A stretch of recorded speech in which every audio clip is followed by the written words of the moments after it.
Olá, sejam bem-vindos. Vamos elencar aqui as 10 maiores tentativas de executar Hitler. São histórias interessantes e são curiosidades bem interessantes. Vamos lá, gente, vamos lá.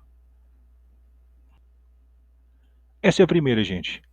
1938, Hitler chegou a centímetros da execução. Ele estava programado para fazer um discurso no Munich Beer Hall, mas preocupado com o mau tempo, decidiu sair 30 minutos mais cedo para pegar um trem de volta para casa, e se não tivesse feito isso, teria falecido naquela noite. Menos de 10 minutos depois de Hitler deixar o edifício, um explosivo cronometrado na coluna atrás de seu pote explodiu. Acabou, 8 pessoas acabaram falecendo, feriu 60 e sem dúvida teria incinerado ali o Führer, né? Se ele não tivesse simplesmente saído do edifício.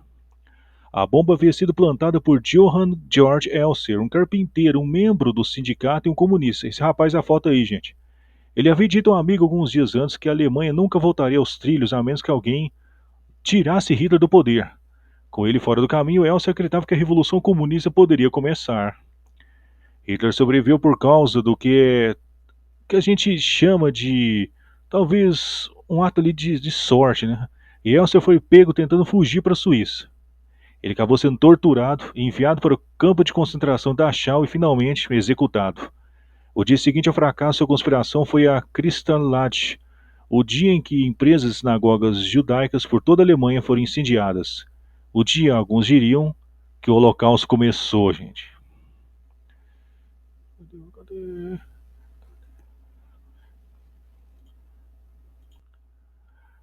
Segunda tentativa, gente. Esse rapaz aí da foto, gente, Maurice Bavot, tentou executar Hitler. Vamos conhecer essa história. Hitler não teria sobrevivido se Maurice Bavot tivesse tido talvez, não sei, mais sorte, eu não sei. Bavot era um estudante de teologia da Suíça que, seja um acesso de loucura ou não, se convenceu de que Hitler era o anticristo. Hitler, ele acreditava, era uma ameaça à fé cristã e à própria humanidade, e era seu dever divino, segundo ele próprio, né, executá-lo. Bavot pegou uma pistola e foi para a Alemanha, onde tentou desesperadamente marcar um encontro com o Hitler, né, mas não conseguiu. Quando percebeu que não teria como, ele se juntou à multidão de ávidos apoiadores nazistas, assistindo Hitler desfilar pelas ruas de Munique com a pistola escondida no bolso. Quando Hitler veio em sua direção, chegou perto dele ali, né? A multidão levantou as mãos de saudação, bloqueando o tiro de Bavot, que não teve condições de atirar ali. Ele só tinha alguns segundos para decidir se deveria tirar e confiar na sorte, né? Mas a multidão acabou atrapalhando ele. Ele acabou abaixando a arma e teve a certeza de que não daria certo a tentativa, né? Bavot decidiu não arriscar e saiu dali.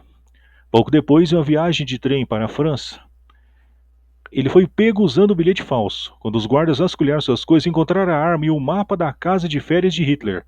Para Bavot, aquilo foi meio complicado. Ele acabou sendo preso e executado na guilhotina na Alemanha em maio de 41. Quero chorar, mas não consigo. Ele escreveu aos pais um dia antes de ser executado. Sinto que o meu coração explodiria.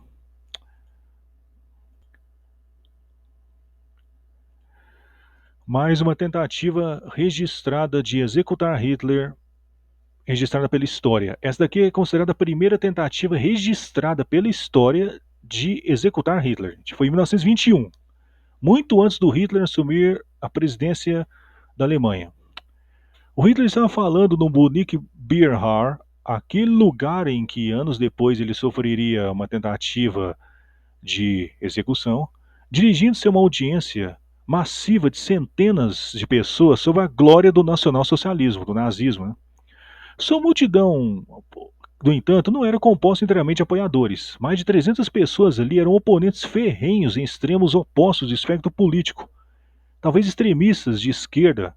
E enquanto ouviam Hitler defender ideias que iam contra tudo o que acreditavam, eles estavam ali ficando exaltados, né? Muitos tinham bebido, inclusive. Uma linha os fez. Não se sabe ao certo o que aconteceu ali. Uma multidão de pessoas começou a tirar canecas de cerveja no palco. Os apoiadores de Hitler revidaram e logo o lugar explodiu um tumulto total. Cadeiras voavam pelo ar, canos de chumbo e soqueiras estavam nas mãos das pessoas que se agrediam, né? O lugar estava ficando horrível. Os seguranças de Hitler começaram a expulsar os encrenqueiros, mas no caos, alguém sacou uma arma e atirou contra Hitler, que estava no palco. Isso poderia ter sido o fim do partido nazista, mas a pessoa que atirou contra Hitler errou. Hitler não se abalou, ele não correu para se proteger. Na verdade, de acordo com alguns relatos, ele até sacou uma arma e atirou de volta. Sorte que não atingiu ninguém ali. Então, Hitler continuou com seu discurso, falando por mais 20 minutos, enquanto sua audiência estava se espancando ali em coisa. Ainda atualmente não se sabe quem atirou em Hitler. É um mistério. Operação Flash. Nem todos os alemães ficaram felizes quando Hitler chegou ao poder. Quando os nazistas começaram a pagar seus oponentes políticos, né? Quer dizer, executá-los, né? O general Henning von Treschow jurou dar um fim ao partido nazista. Ele ajudou a começar a resistência alemã e prometeu que não pararia por nada para tirar Adolf Hitler do poder. Ele teve sua chance em março de 43. Hitler estava voando de Vinitsa, União Soviética, de volta para a Alemanha e, no caminho para casa, faria uma escala em Smolensk. Lá, Treschow teria sua oportunidade de atacar.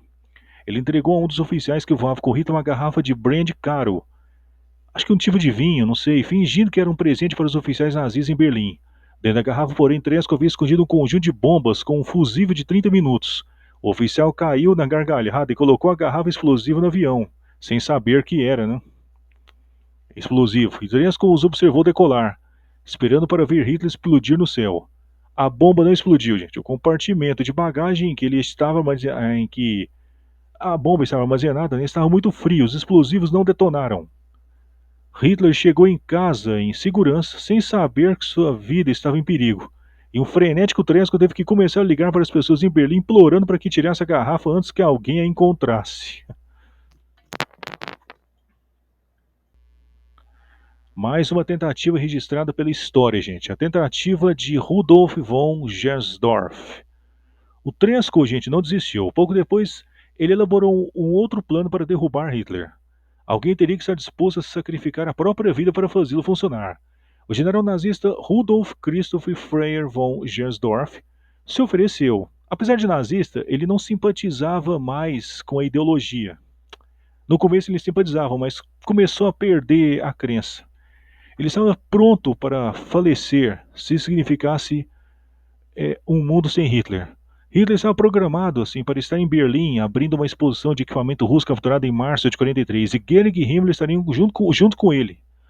Se Gersdorff pudesse chegar perto o suficiente deles para detonar uma bomba, ele eliminaria os 3 homens mais poderosos do partido nazista de uma só vez.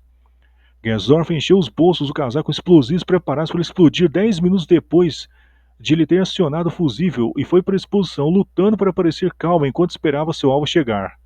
Hitler, no entanto, estava horas atrasado e Gersdorff foi forçado a ficar em pé ao redor de uma multidão de nazis com bombas nos bolsos e com medo de ser descoberto, né? Quando Hitler apareceu, um orador anunciou que ele tinha apenas 8 minutos para gastar no passeio. Isso significava que se Gersdorff iniciasse seu cronômetro em 10 minutos, sua bomba não explodiria até que Hitler tivesse partido. Ele explodiria a si próprio e uma plateia de espectadores inocentes, mas o Führer sairia livre.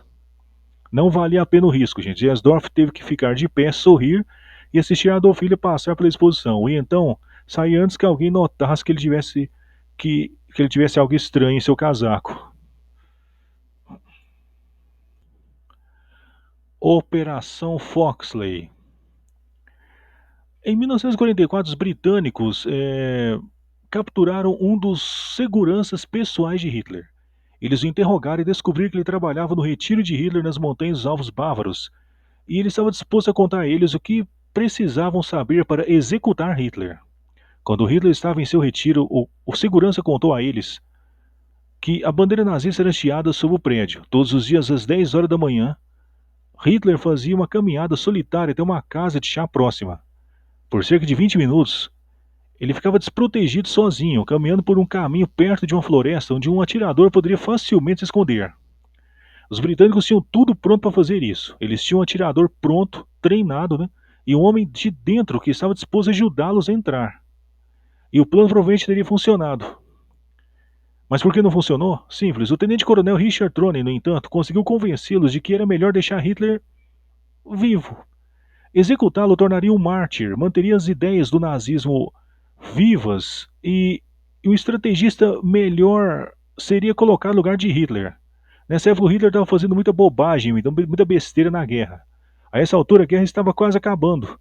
Os aliados estavam, na verdade, melhor com Hitler ali do que sem ele ali. Operação Valkyria. Em julho de 44, o Conde Stauffenberg chegou mais perto que alguém chegaria em toda a história de executar Hitler. Ele teve a chance de entrar na Toca do Lobo, a sala de conferências ultra-secreta onde Hitler conspirava com seus homens mais confiáveis. Ele iria usar essa chance para dar um fim rápido à Segunda Guerra Mundial. Ele trouxe uma maleta cheia de explosivos com ele e entrou furtivamente em uma sala para acionar os fusíveis. Ele só conseguiu acender um, porém, antes que um guarda batesse na porta e dissesse que Hitler estava esperando por ele. Stauffenberg teve que entrar com apenas uma bomba acionada para explodir e esperar que fosse suficiente para derrubar Hitler. Na verdade, eram duas, mas ele acabou não colocando a outra bomba ali na maleta que estava com ele. Ele entrou na sala de conferências com a maleta bomba, com apenas uma bomba dentro, né? Tinha que ser duas, e a deslizou para baixo da mesa de conferência, tentando empurrá-la mais perto possível de Hitler. Ele então se desculpou, saiu e esperou pela explosão. A bomba explodiu, explodindo a sala em pedaços, como você pode ver na foto aí, gente. Essa foto mostra. 4 pessoas faleceram, mas com apenas um fusível aceso, não foi forte o suficiente para acabar com Hitler. O Führer saiu com apenas alguns ferimentos. Stauffenberg, né, foi pego e executado.